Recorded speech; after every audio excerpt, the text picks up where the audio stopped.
हाय बच्चों, सभी का बहुत बहुत स्वागत है। आज का टॉपिक है रूप विचार अर्थात शब्दों के रूप परिवर्तन। आओ इसकी चर्चा हम करते हैं, पर चर्चा करने से पहले जान लेते हैं रूप किसे कहा जाता है। रूप किसे कहा जाता है? रूप देखो बच्चों, जब एक शब्द वाक्य में प्रयुक्त हो जाता है उसे रूप या पद कहा जाता है। देखो, यहाँ दो वाक्य दिए गए हैं। एक है तू कल वहाँ बड़ा कमरा अवश्य ले, और दूसरा है तुझे कल वहाँ बड़े कमरे अवश्य लेने पड़ेंगे। पहले वाक्य में 7 पद हैं। ये सातों पद मूल रूप में हैं। देखो किस प्रकार मूल रूप में हैं। तू मूल रूप में, कल वहाँ बड़ा कमरा अवश्य ले, ये सब मूल रूप में हैं। दूसरे वाक्य में उनमें से 4 पद मूल रूप में नहीं रहे, उनमें परिवर्तन या विकार हो गया है। देखो, जो 4 पद, तू का परिवर्तन हो गया तुझे हो गया, बड़ा का बड़े हो गया, कमरा का कमरे हो गया, ले का परिवर्तन लेने पड़ेंगे हो गया, और कल वहाँ अवश्य, ये 3 में परिवर्तन या विकार नहीं हुआ है।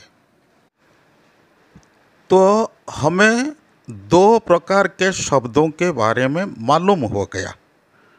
कुछ शब्दों में परिवर्तन या विकार नहीं होता है और कुछ शब्दों में परिवर्तन या विकार हो जाता है। तो शब्दों के 2 रूप हैं। एक है मूल रूप या अविकारी रूप, इन्हें अविकारी शब्द भी कहते हैं, और दूसरा है विकारी रूप या परिवर्तित रूप, इसे विकारी शब्द भी कहते हैं। देखो, पहले वाक्य में तू एक सर्वनाम है। जब तू के साथ को विभक्ति लग जाती है तो इसका रूप बन जाता है तुझे। ठीक उसी प्रकार देखो, बड़ा कमरा, बड़ा एक विशेषण पद है, बड़ा विशेषण पद है। बड़ा कमरा एक संज्ञा पद है, कमरा संज्ञा पद है। कमरा का बहुवचन रूप है कमरे। कमरा जब बदल जाता है कमरे को, बड़ा भी वचन के अनुसार बड़े हो जाता है। ठीक उसी प्रकार क्रिया देखो, ले, क्रिया ले, ये बदल गया लेने पड़ेंगे को। तो हम जानते हैं तू सर्वनाम बदल जाता है, बड़ा विशेषण बदल जाता है, कमरा संज्ञा शब्द वो बदल जाता है, ले क्रिया वो भी बदल जाती है। तो स्क्रीन पर देखो विकारी रूप है संज्ञा, सर्वनाम, विशेषण और क्रिया। देखो बच्चों, अविकारी शब्दों में कोई विकार या परिवर्तन नहीं होता। ये शब्द अपने मूल रूप में ही वाक्य में प्रयुक्त होते हैं। इन्हें अव्यय कहा जाता है, अव्यय कहते हैं। अभी देखते हैं पदों के अविकारी रूप, इन्हें अव्यय कहते हैं।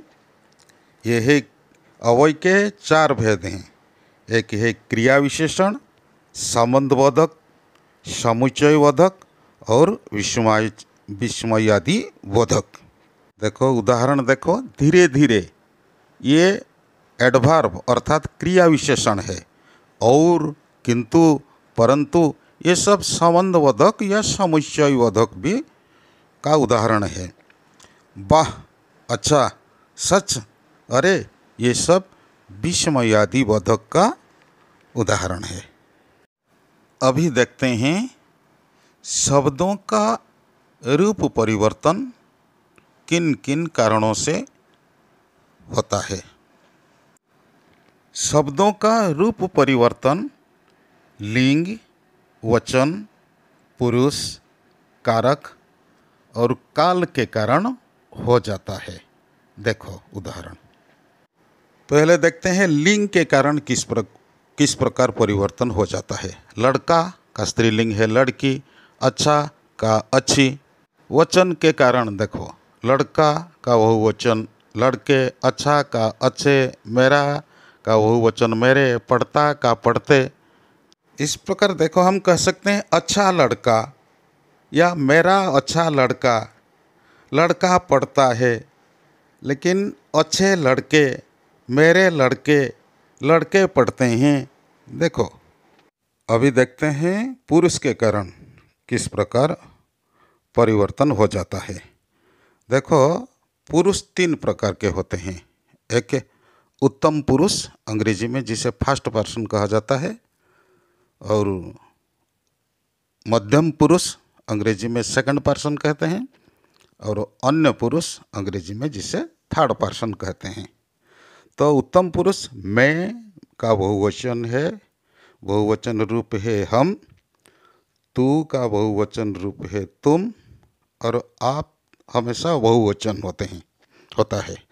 ओह का बहुवचन रूप वे। इस प्रकार मैं जाता हूँ, हम जाते हैं, किस प्रकार बदल जाता है वाक्य।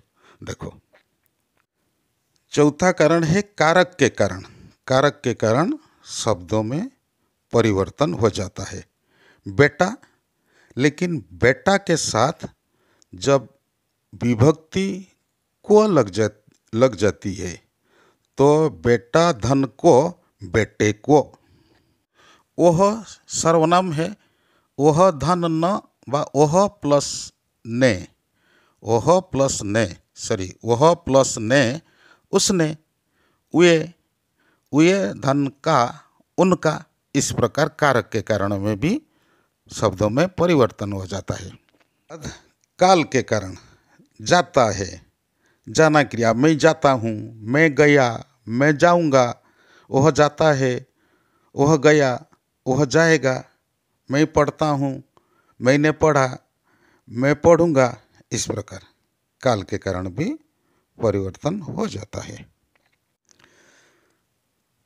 बच्चों, सभी का बहुत बहुत धन्यवाद।